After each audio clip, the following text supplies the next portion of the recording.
Okay, so welcome here. And so what I'm going to do today is, this is, we're just doing a little bit of a shift here on the presentation. So I was going to do a little bit of a roundtable here. So what we're going to do here is actually, I'm going to introduce our two speakers, and I'm going to have Kevin present on his cooperative in the project that he's been part of first.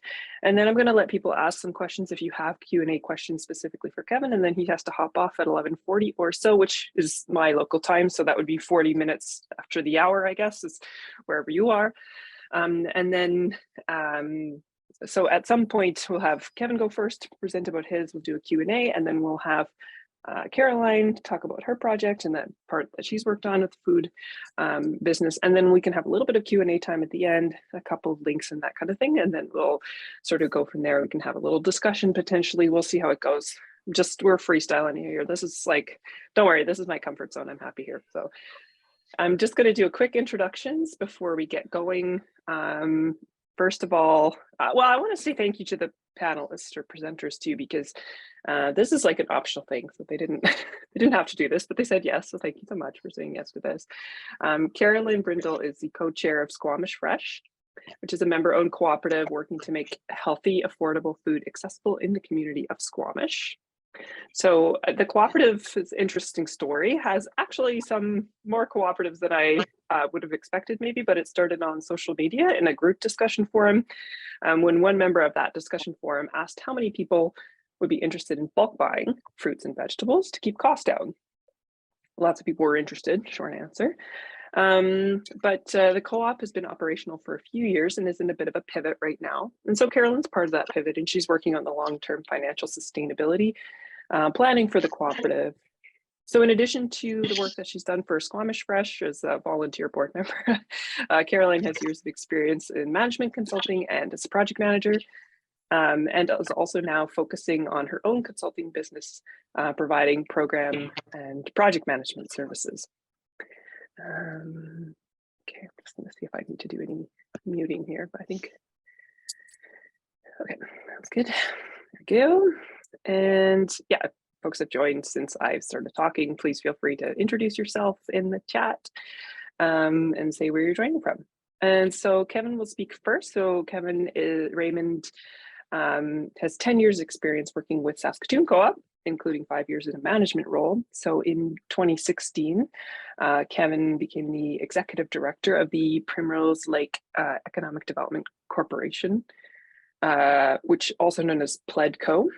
And this organization manages trust funds granted by the governments of Canada and Saskatchewan and distributes the funds for the long-term benefit of the communities in the region of Jans Bay, Coal Bay, Beauval, and Île-à-la-Crosse.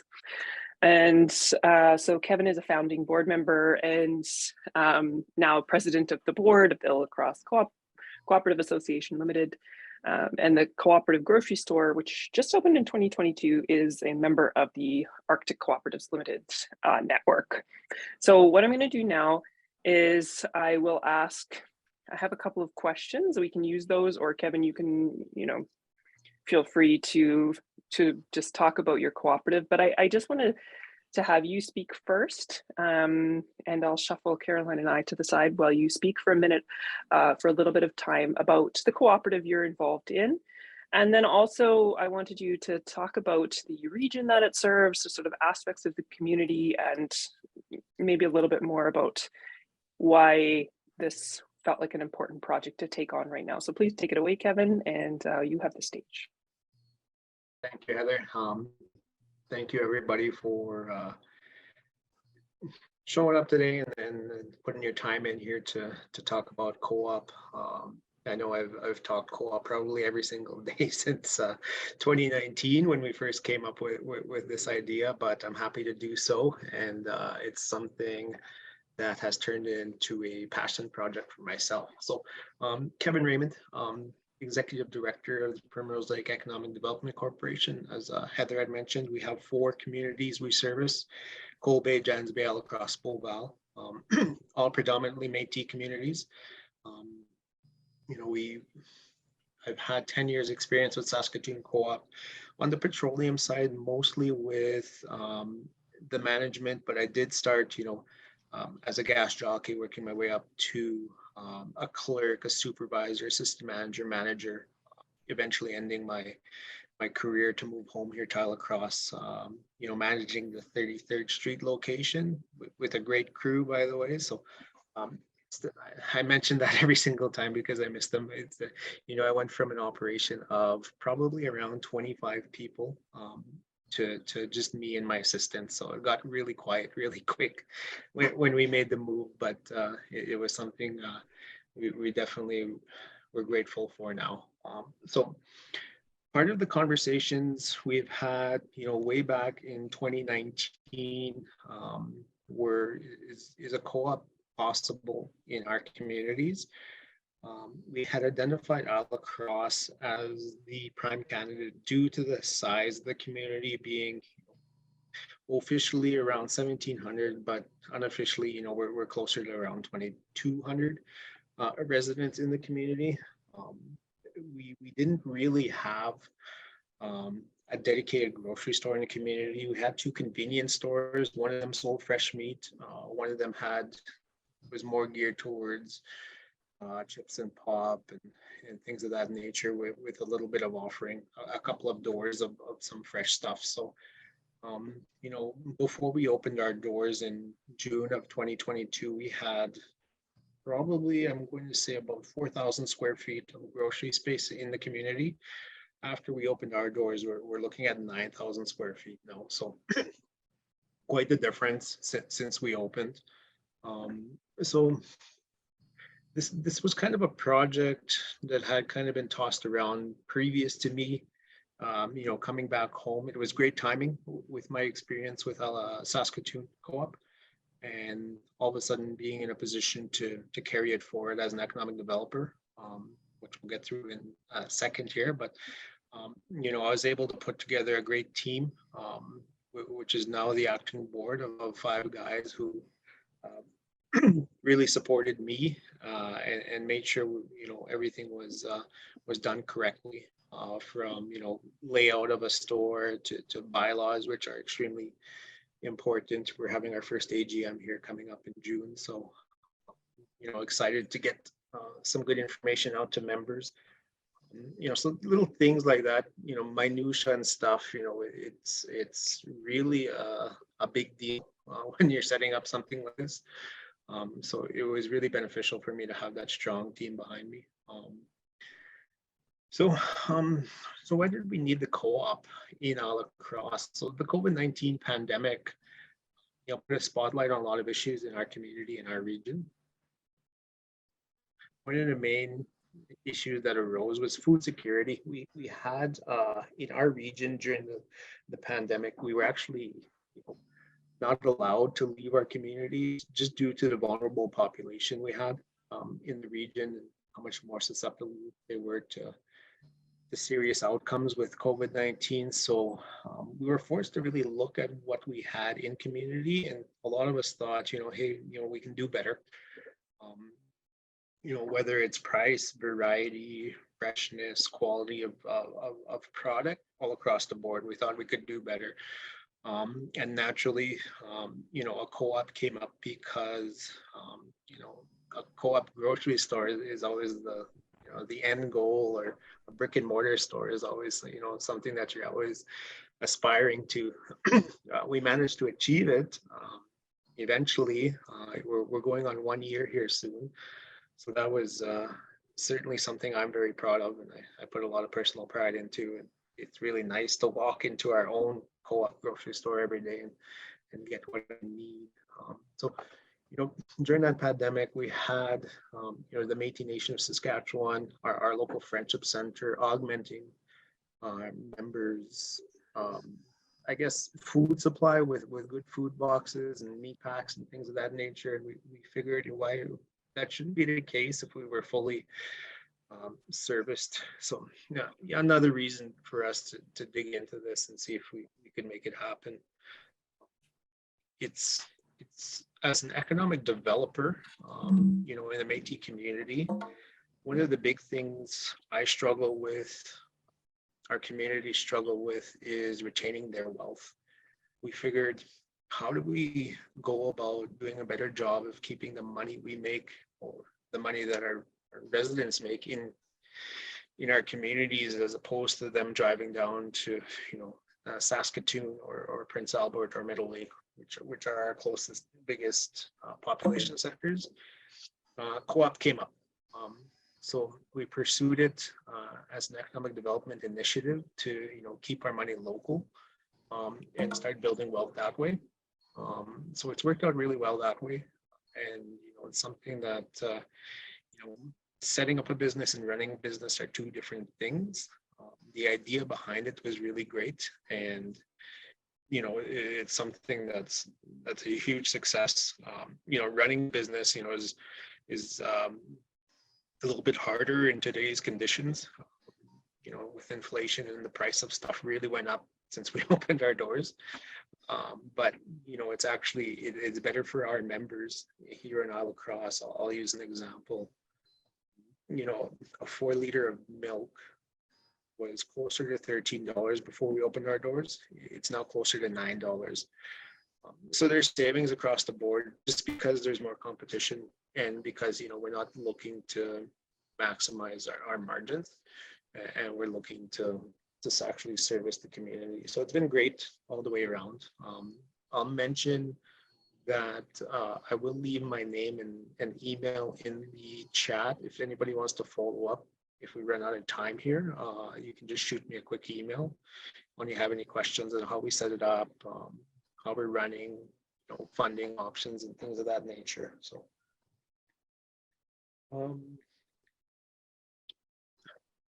guess that was my opening spiel there, Heather. I don't know if we want to do another question or. Sure. I'm just going to leave everyone the opportunity. Like I said, Kevin has another commitment and just took, a little bit of time. We have a little bit of time here. So if people have a question that they wanted to ask him directly, you can do that in the chat and I can pose that.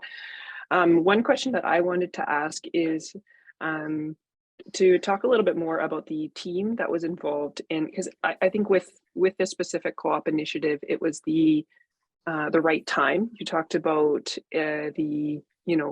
sort of like local options and not being able to leave community as being sort of the catalyst of the time. Sort of the right idea and maybe the partner with Arctic Co-op, and then the right people. So I wanted to talk about maybe talk about the group that was involved and how that group came about and who was there and what it was like for that group to sort of bring it forward until from this sort of the time that you came together to the sort of days open, I guess. Right. So the group we have, it started off with myself and a good friend named Donnie Fable, who we kind of inherited from our parents and our grandparents, talking about installing some sort of co-op into Île-à-Crosse because they already understood the benefits of the co-op to a community. So, we kind of picked up the ball and we ran with it. We had initial meetings with cooperatives first and Kyle White coming to community to kind of inform community members about what was going on and what a co-op actually is.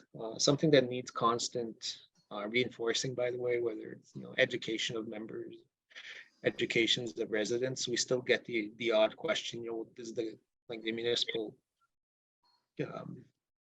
head office own it or what's, we still get those kinds of questions, but that's something we hammer home, is that if you're a member, you're an owner.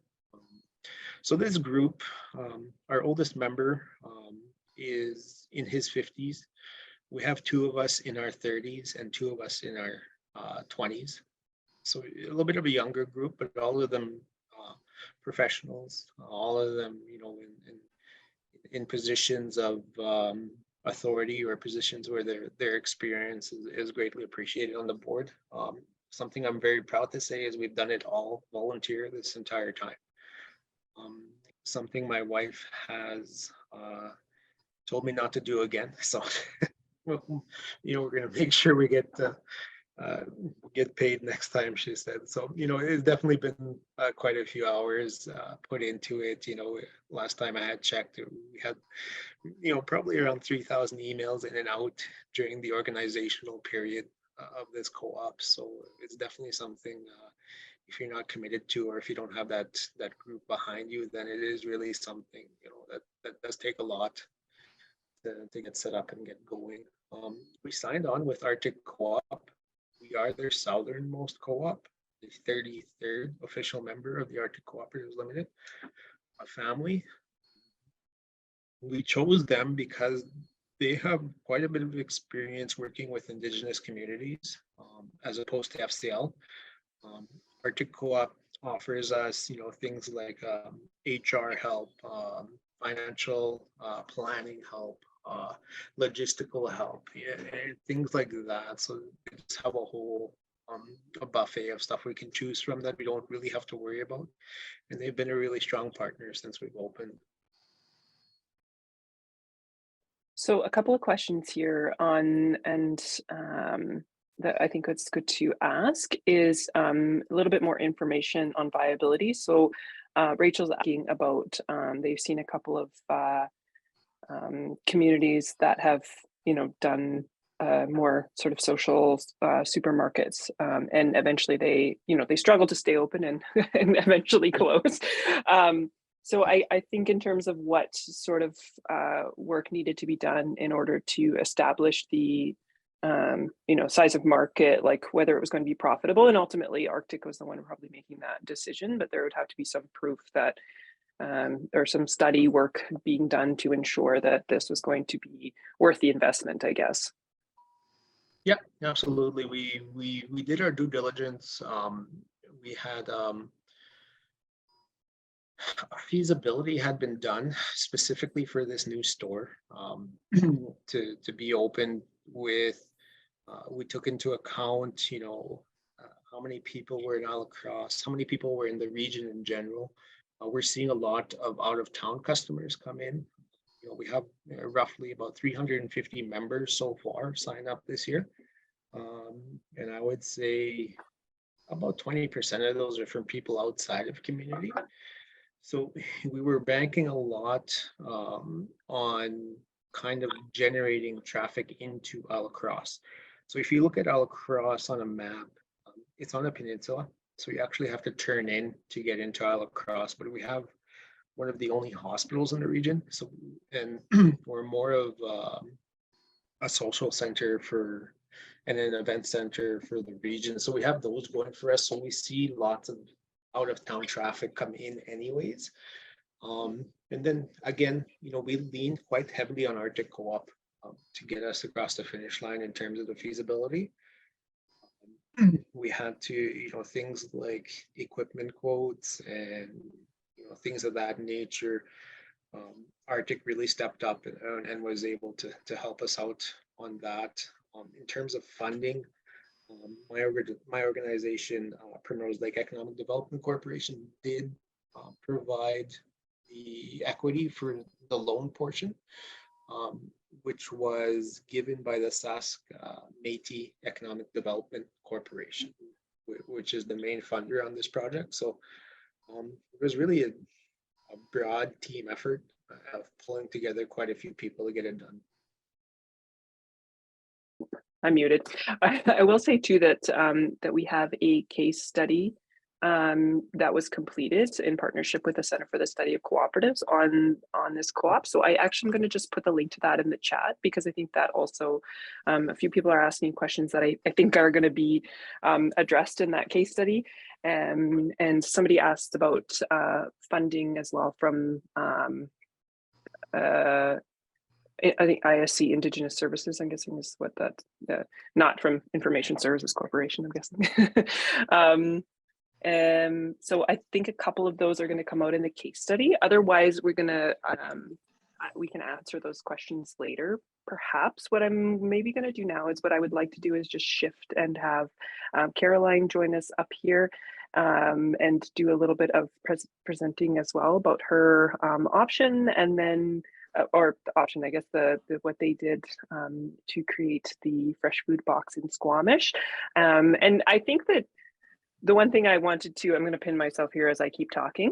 The thing that I wanted to bring up in this webinar here was about how, you know, this sort of differences, the approaches, that no one right way to do this. As you can see, Kevin talked about becoming a member of Arctic and choosing to go the bricks and mortar route. And the Squamish Fresh co-op is a kind of completely different way of doing food and grocery. So it's just really about just sort of talking about a few different kinds of options that are out there, and that I guess there's no one right way, and it's kind of about maybe knowing yourself as much as anything, right? So I'm just going to ask Carolyn to come up, and I will I know we have lots of questions, but I am sort of mindful of the time here. So what I'm going to do is we're just going to shift now, and then sorry, I have to do the admin stuff and talk at the same time, which doesn't work well. Right? So I just want to thank Kevin for presenting about that, and he'll be available for on email, and I'm going to send the case study in the chat as well. But I wanted to invite Carolyn up, and thank you for joining, as I did introduce her before. And I want to give her time to be able to tell us about Squamish Fresh, about the co-op, about Squamish as a region, and sort of your food challenges locally, and sort of, and also I just want to talk about, like, I don't want to be here saying like all of, you know, the food and grocery are these far and away success stories, because I hear a lot of stories about food co-ops that went out of business, or that are, you know, struggling, or some are thriving. It's a real mixed bag, honestly. And so I just want to talk about Squamish Fresh, and also just how you're looking at the pivot for Squamish Fresh. So please just take it away, and I'll unpin me, and thank you so much. Thanks so much, Heather, and thanks, Kevin, for speaking. It's really inspiring hearing what you and the team have been up to. And thanks everyone for joining. So I'll keep it fairly short as an overview, so everyone has the chance to ask a lot of questions and we keep it interactive. Squamish Fresh was set up at the beginning of the pandemic, as Heather mentioned. There was a group of women, a group of mums actually, who were looking at ways to make food purchasing more affordable.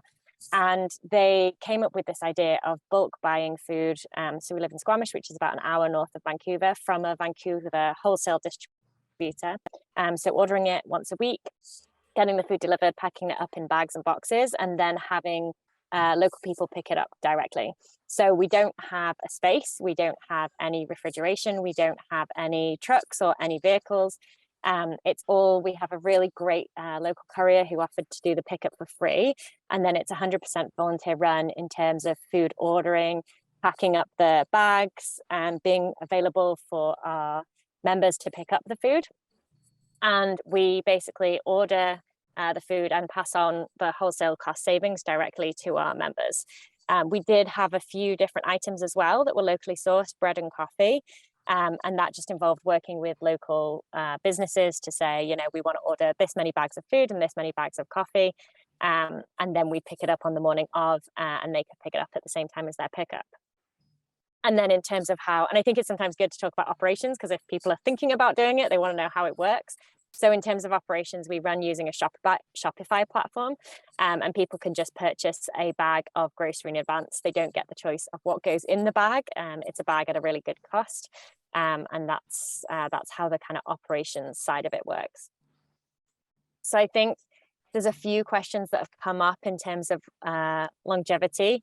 And I think that's a really good point, because that's definitely been a big challenge for the Squamish Fresh Co-op. From a need for the co-op perspective, the need has just grown and grown. Squamish is becoming a more expensive place to live. The population is changing in Squamish. We're an hour from Vancouver, so that's influenced people moving to the region.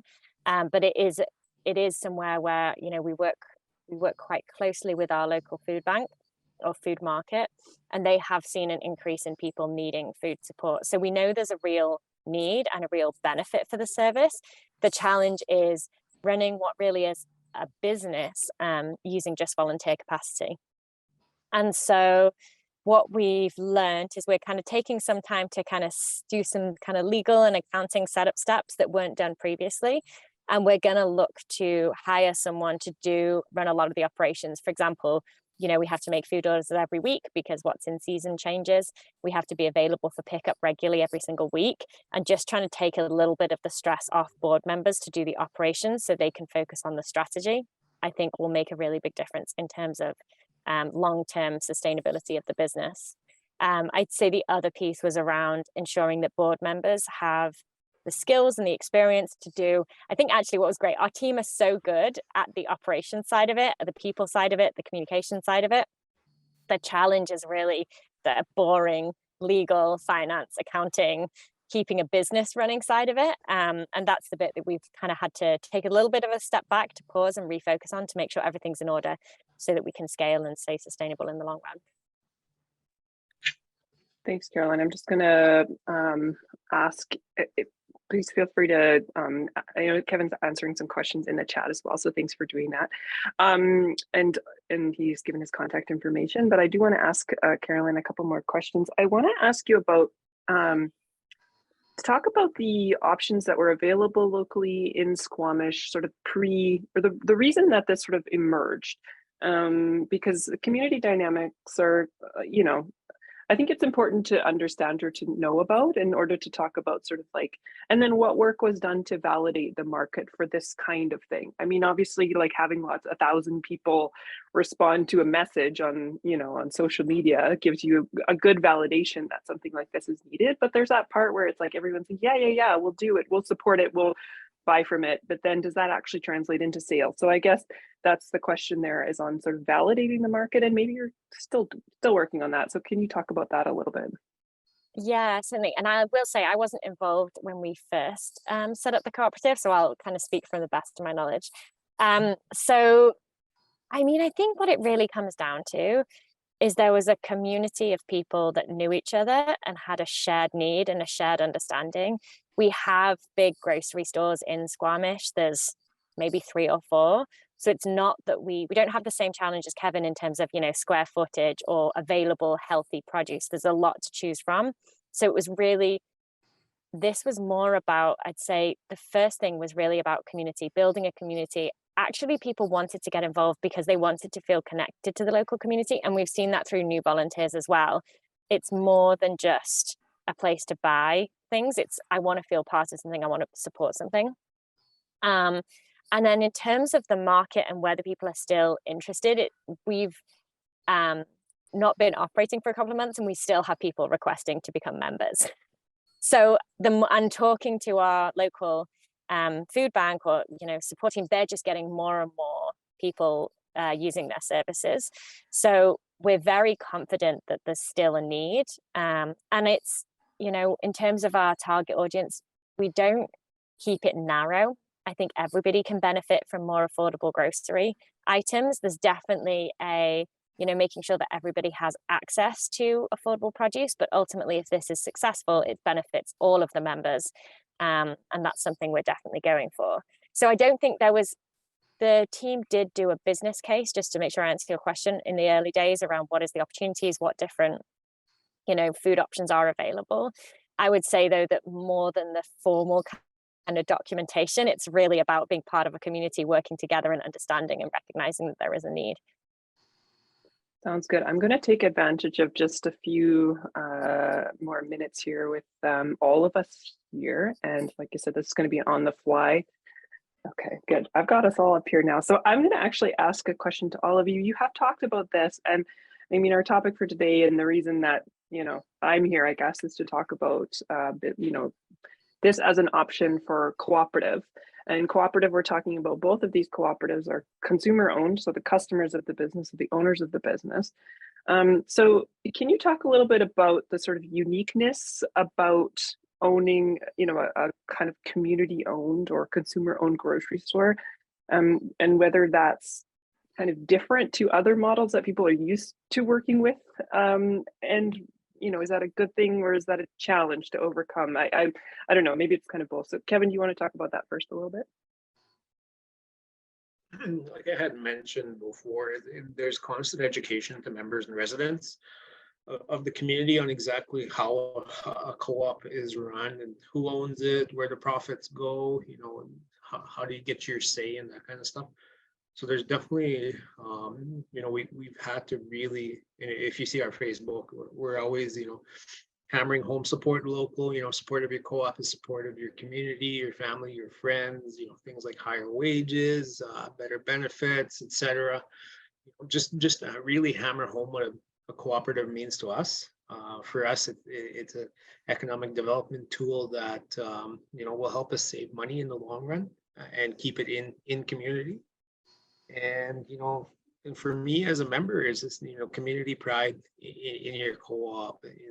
I've had behind the scenes actually helping build it, but if I didn't, I'd still be proud to shop at my co-op and support my co-op. There's definitely challenges. I guess our biggest challenge would be making sure that our messaging is staying the same, and an education piece, just because we don't have co-ops on the side of the province. They're all on the eastern side, with the closest one, I believe, being Pine House Co-op. They're affiliated with FCL, and then Meadow Lake Co-op being the largest regional co-op in our area. So it's a little bit different of a business model than people are used to. So lots of education, that's for sure. Absolutely. And Caroline, what is the kind of like being a cooperative or member sort of owned cooperative? What's the experience of kind of onboarding members, and maybe that relationship with your grocery store is not maybe a typical, like, people, and I guess Western Canada, they sort of have that experience. But I just talk about that experience being sort of like a member and an owner. Yeah, absolutely. So I think from a I'd say customers being members perspective, that's hugely valuable, particularly when we think about keeping the organization running and people wanting to volunteer and people wanting, like I said, for it to be more than just a food pickup point. I will say there's an opportunity for us to do a bit more education to our members around what it means to be a member, and how that membership works, and that kind of give and take model. I think that's the great. I definitely see there are challenges running a business from the management perspective of a co-op, because it's like any kind of volunteer organization where people have jobs, they have lives, they have partners, they have kids.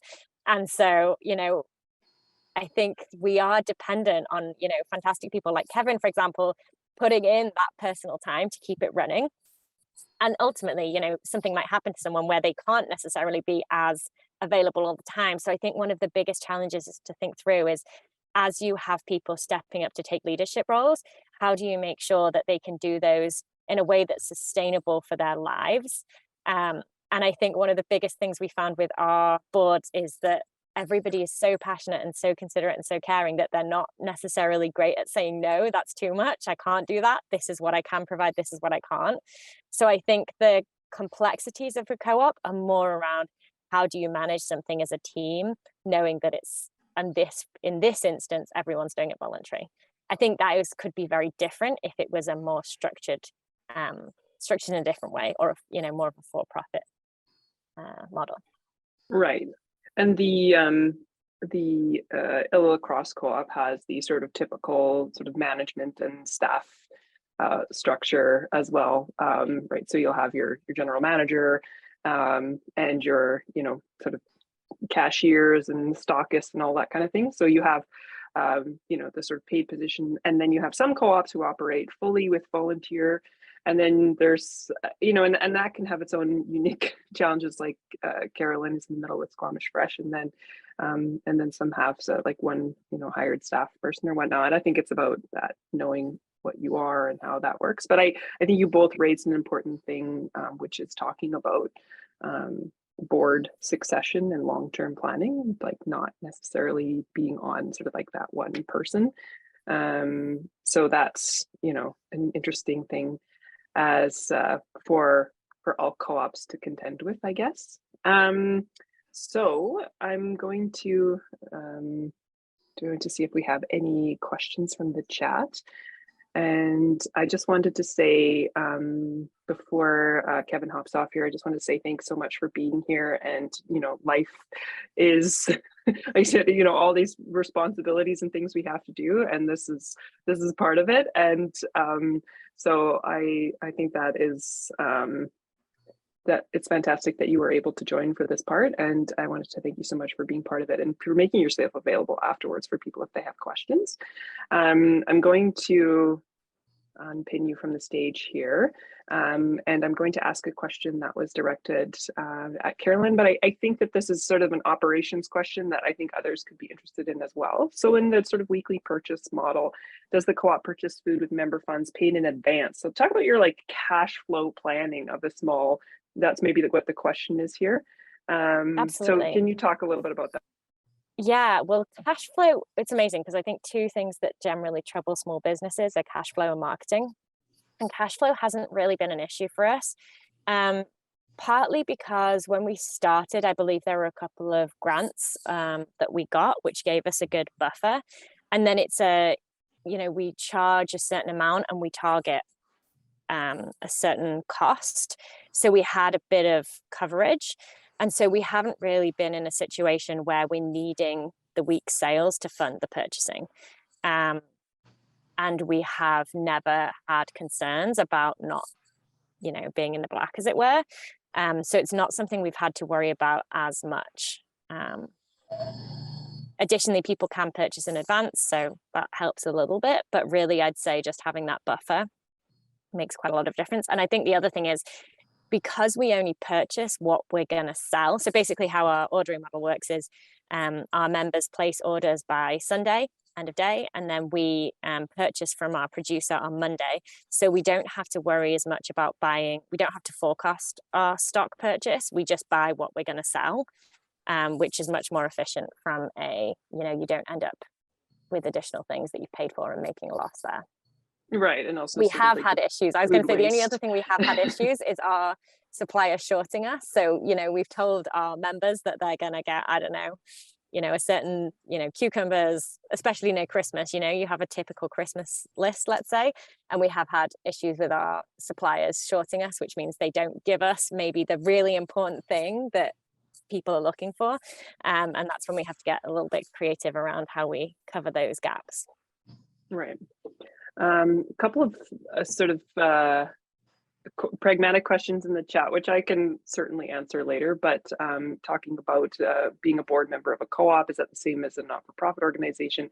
Kind of, in terms of like the role of your being a board member. A lot of the kind of commitments are going to be volunteer boards. And cooperatives obviously operate on a one member, one vote basis. The membership is going to elect a board of directors who's going to be responsible for strategic oversight of the organization and managing staff. So in Kevin's case, it's the board is going to be responsible for hiring the general manager hires staff, that kind of thing. And the other thing is that any profits that are distributed are based on use of the business. But as we know, in grocery, margins are pretty thin. So the hope of profit distribution is probably a little bit of a pipe dream. If you get a return from your local co-op, it's more on the lines of the profit being distributed thanks to the sales of gas, essentially.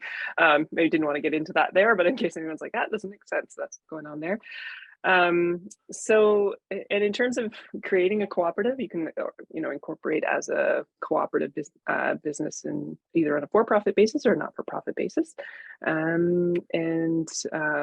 You just need a few members to get going. The number of members is different in each province. So you can talk to me later about that, and I'm happy to have a conversation about the mechanics of all of that kind of thing later. I wanted to ask if there's any other questions from Caroline right now. I wanted to actually, since we have time, I think what we'll do, and if this is, something I like to do, honestly, just to get conversation going, is I wanted to give people a chance to jump into some breakout rooms and meet some other people and get a sense, because we're all here because we're interested in food and grocery, and most of us are from Canada. And so I think what I would like people to do, if they have the time today, is just to get into those breakout rooms and talk about sharing ideas of what you're looking at for food and grocery. So what worked, what hasn't, and what you're looking at in terms of doing food and grocery locally. So what I'm going to do is I'm going to actually stop the recording right here.